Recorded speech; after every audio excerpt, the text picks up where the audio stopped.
Hello, everyone. You are listening to Your Palm Beach Guide with the Palm Beach Chamber of Commerce. My name is Kiana Rivera, and I'm the Vice President of Membership and Program Development at the Chamber. And today, our special guest is Devin Gellis. Hello, hello. Hello. We are so excited to have you, and I love to sit down and kind of learn more about you. And I feel like we've known each other for a while now, so it'll be nice to put this in like a formal setting. Yeah, 100%. But a little bit about you. Devin Gellis is the Vice President at Gellis Consulting, a small business accounting firm in Jupiter, Florida.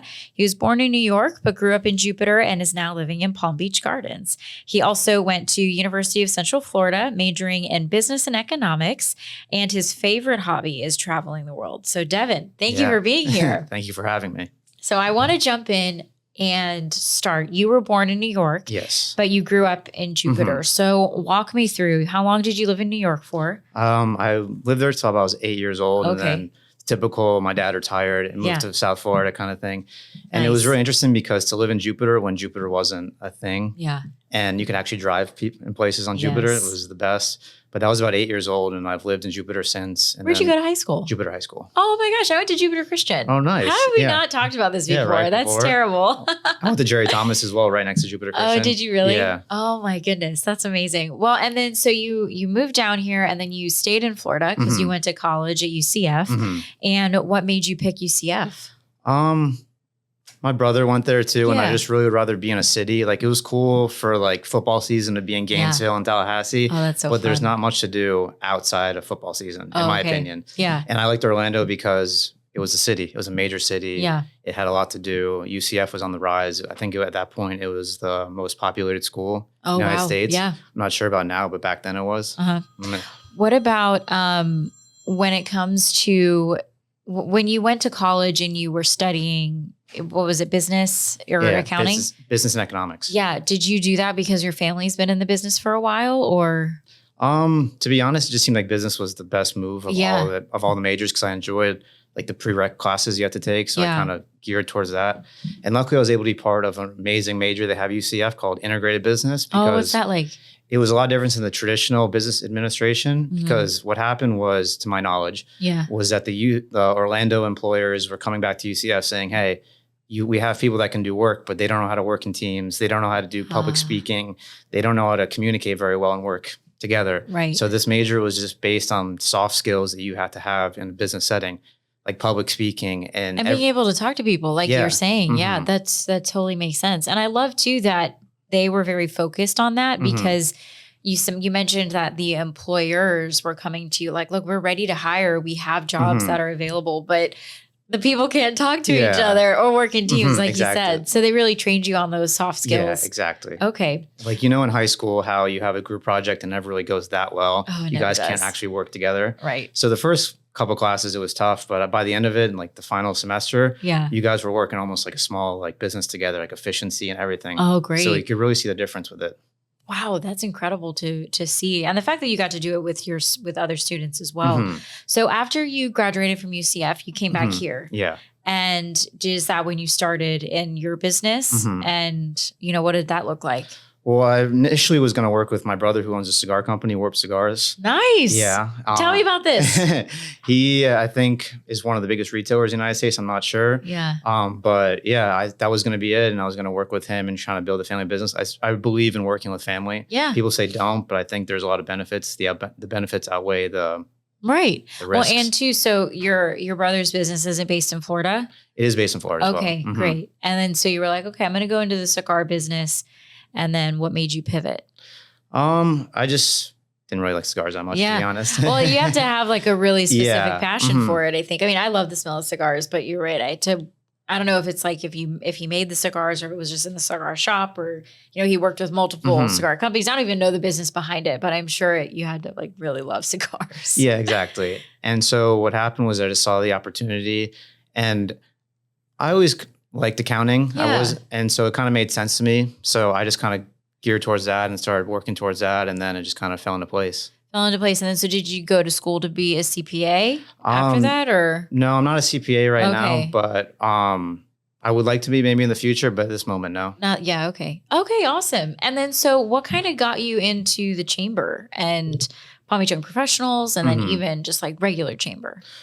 going back to the UCF major, how in college, they told us networking number one, make that a priority. So when I came back, I felt like I needed to network. Not that I wanted to, but I needed to in the beginning. Right, in the beginning. Yeah. So I remember my first event was a Young Professionals event, was at Il Forno Pizza on Palm Beach. It was, I want to say 3 years ago. Okay. And I was terrified. Oh, why? It was just because it was like my first ever networking event. But I mean, you see me at the events now. It's easy. Everybody knows you. So it's nice. But I'm glad that you said it's terrifying at first, because I think we've gotten a lot of young professionals recently who are brand new to the program. Yeah. And so, working with Ian and Lyman and Lorraine and Gabby, and just trying to help create that space that is comfortable for young people to come to. Because you're right, it is really terrifying. I mean, when you're by yourself and you're in a situation, you don't know a single person, and everyone seems to kind of know each other in a way. Right. But I mean, my best advice to anyone listening to this is just stick with it. Yeah. Because I've met a lot of people who go to one networking event and they don't necessarily get business or good connections, and they think it's not worth it. And it's like anything else. You just have to keep showing up, and then eventually it'll come to you and it'll get easier. Yeah. Okay. That's good. And then when you were working, now you're at your consulting firm, and what is that day to day like? So you still family business, right? Yeah. Okay. So when you work with your family, is it mom and dad? Do you have another sibling that's in there? I actually do have 3 brothers, but great. I do work with my mother. Yes. Okay. Awesome. And then what does that process look like? You guys get new clients and then you just walk them through, what they need for their business, or is it personal stuff too? We like to call it a concierge bookkeeping service because we are able to help in a lot of different ways, not necessarily just bookkeeping or just accounting. We do other things as well. But our main business are mainly people who are very, very good at what they do, but they're terrible at financials and accounting. Yeah. So we kind of take that burden off them, because they don't make money doing their books and worrying about their books. They make money doing what they're good at. Right. So we take that burden off them and just sometimes take over the whole financial department of a small company. Oh, nice. So that's kind of our niche, is like the mom and pop businesses, but we do variety of businesses. That's the thing about accounting, is that it's everyone needs an accountant. Right. Yeah. That's true. It's a great business to be in too. And then you mentioned small mom and pop businesses. Has networking led to you getting those business contacts through those relationships? 100%. Oh, wow. I would say definitely more with the regular chamber events and the breakfasts. Okay. I find that I've met a lot of good people just overall, that joining the chamber and being active in is one of the best things I've done for personally and professionally, just meeting people and growing. It's been really great for me. Oh, good. That's good to hear. Well, really quick, you're listening to Your Palm Beach Guide with the Palm Beach Chamber of Commerce. Our special guest today is Devin Gellis, and we're just sitting down talking just about his life, and truthfully from start to finish, and with business and then also touch on travel. So you are the most well-traveled person I know, besides Kurt Kroll, who also travels, I feel like, just as much as you. Yeah. But kind of walk me through the love of travel. Did that start at a young age, or was it something that you're like, I need to get out of here, I'm going to go somewhere? No, it's always been a huge interest in me ever since like a kid. Just watching movies and seeing like Italy and France, and just kind of motivated me. And I always had the plan of I was going to go live abroad, but things happen. Right. I was actually able to live abroad in Israel for 3 months. Oh, wow. As part of a summer internship when I was at UCF. At UCF. Yeah. Okay, great. I was living in Tel Aviv, and it was an amazing experience. Wow. Yeah. Studying too, or it was just an internship. I was a financial analyst for a startup that used an algorithm to predict the stock market. Nice. But it was actually really cool because the program was cultural and work related. So they had language classes for us, field trips, gave us an apartment, a lot of events to immerse ourselves in the culture. It was really cool. Tell me how many languages you know. I know very well 3, and I would say I do know a few others, just the basics, just because of interest. But the main ones I speak are English, depends on the day. Yeah. Portuguese and Spanish. Amazing. And how do you keep up with making sure that you're just well versed in it? When you studied, did it stick immediately? Because it's hard. It's like if you don't speak it on a regular basis, it goes away. Yeah. So luckily I was able to find a website that offers language classes, and it's kind of like independent contractors. Yeah. So you plug it. What is it? It's called preply.com. I highly recommend it to everyone. Great. Basically you look at what you're looking for. Just for example, you want to learn Spanish and you want your teacher to be from Argentina. Yeah. And you want to pay this much at these hours. You enter all this information in, and it spits out I want to say at least 20 pages of independent contractors from Argentina who can help you. Yeah. And it's basically one-on-one Zoom classes. Wow. Mm-hmm. And then you can it's your typical, we're going to learn and then speak it. And how long did it take you? So did you, I guess for Spanish, mm-hmm. you didn't grow up speaking Spanish, so it was just an interest. Yes. How long did it take you to learn and be fluent? To be conversational, I would say about 2 years, because I would learn the grammar on my own and just what YouTube videos, different resources online. Right. And then I would use the classes with a teacher to practice my conversation, because that's smart. People use Duolingo so often and then they go to these countries and they think that they know the language, and then maybe they know the words, but when someone responds to them back, they don't know what to say. You're like, what did you just say? Like, I'm not necessarily trying to be an expert in Spanish, but I would like to be more conversational for people to be able to understand me better. Right. Yeah. And then Portuguese as well. So Spanish first and then Portuguese just because is it similar? And I also just really like South America. Like I've been in Brazil total of 6 months of my life, not consecutively, but just back and forth. In Colombia as well, about a year of my life in Colombia, back and forth. And I traveled around like Peru, Argentina, and I really just enjoyed it. You know, I just enjoyed the culture and I enjoyed the proximity, more or less, to the United States. And Portuguese was because I really liked Brazil. I went to Rio. I highly recommend for anyone listening to go to Rio de Janeiro once in your life if you have the chance. That's probably like for me the city with the best nature I've ever seen. Like I've been to 29 countries, and I would say Rio takes the cake. 29 countries. Yeah. Wow. Can you name your 29 countries like off the top of your head? Or give me rank your countries that you've been to, you know, like top 5. That's top easiest. 5. Yeah. Okay. I think for different reasons. Yeah. I think and then share your reason too, not to interrupt you, but you're talking about Rio and just the fact that they have incredible nature. Like nobody would think that. It's like you go and maybe they're doing the touristy stuff, but you've been there long enough to where you're kind of over the tourist stuff. You can really immerse yourself in the culture, like you said. 100%. I would say the most complete package I've been is Japan. Really? Yeah. Oh. I think Japan just has everything from the food, the culture, basically was such a culture shock to be there. And it's such a big city. I think it's the biggest city in the world, around 30 million people. Wow. And it's the cleanest place I've ever been. It's the most structured place. You would look at it and be like, this is urban chaos. Really? But everything works. Everything works in urban chaos. I love that. Yeah. And what brought you to Japan? Just interest again? Mm-hmm. I went on a trip about a year and a half ago in October.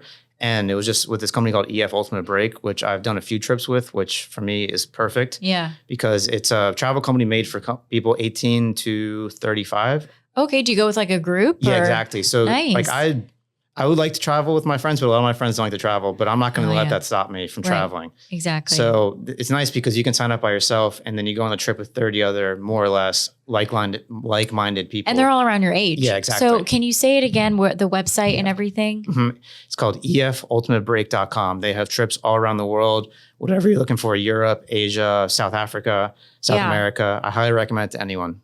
I think that's amazing because when it comes to just traveling, you're right when you say young people, sometimes they don't like to travel or they get stuck in a routine where it's just, you know, maybe they don't have the time because of their job or they have kids or, you know, whatever it is. I mean, and you're so lucky where it's like your job allows you that flexibility to be able to travel and do that.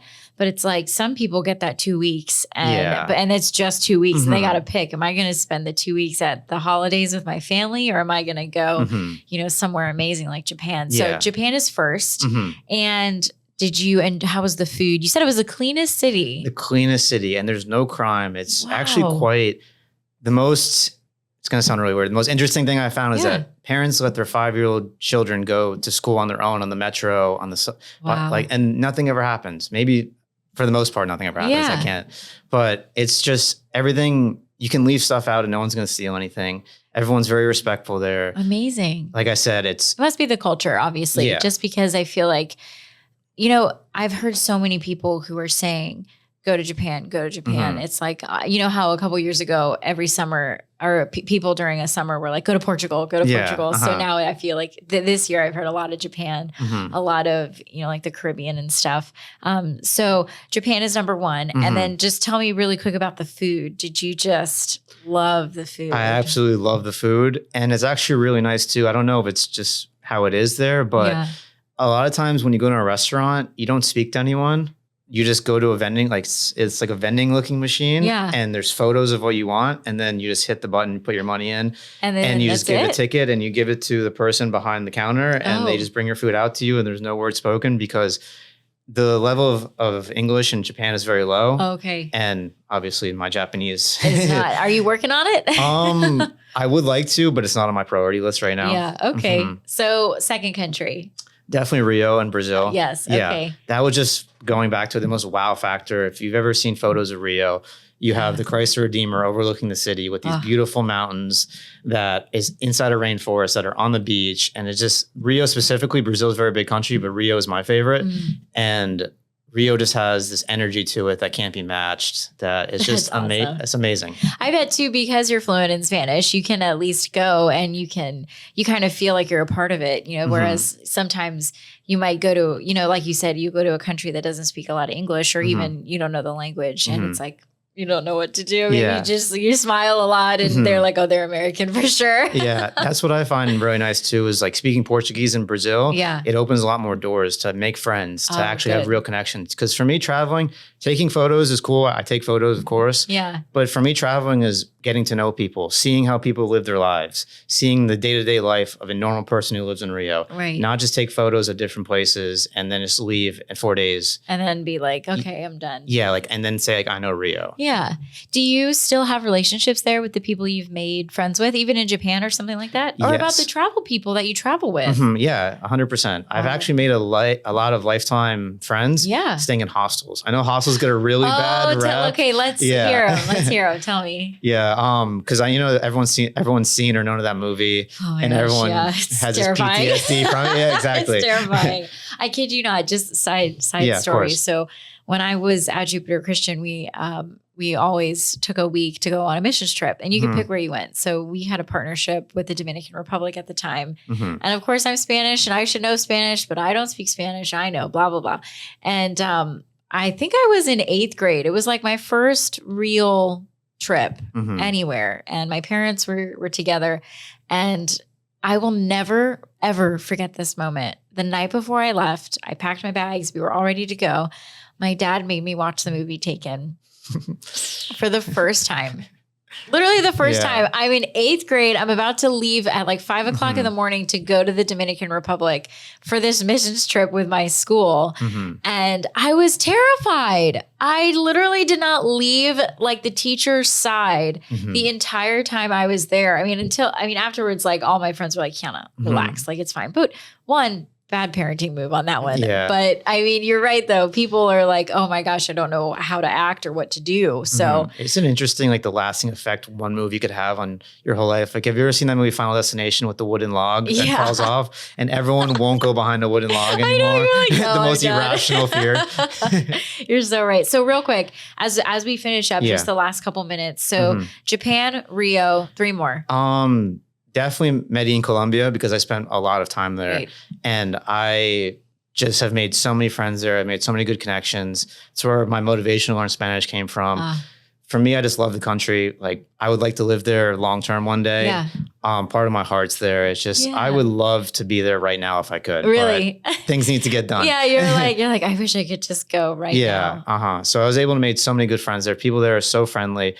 It kind of gets a bad perception, which I actively try to change the people's minds, because people see some TV shows on Netflix or hear stories and they see it. But for me, it's you're one of like the best places. Yeah, you're like, this is home away from home. Yeah, I feel safe there. I feel at home. I feel everything there. Oh, good. Well, real quick, tell people how they can get a hold of you, how they can find you on social media, all of those things, just to learn more about, I mean, truthfully, World Travels, and then also everything about your business. Okay. First off, let's do professionally. Yeah. LinkedIn is just LinkedIn at Devin Gellis. And the website for the business is gellisconsulting.com. And my Instagram is just my name, and you can see a lot of travel photos there. And I'm going to be going to China in October. So, oh my goodness, congrats! Thank you. If anyone would like to see China, give me a follow. Yeah. And yeah, we just provide services to anyone. We always offer a 30-minute free consultation to see if we're a good fit for each other, and we kind of plan it out from there, because it's hard to see before it's about if we're going to be a good fit. Right. It's always about if we're going to work together well. Oh, awesome. Yes. Well, Devin, thank you for being on here. Thank you for having me.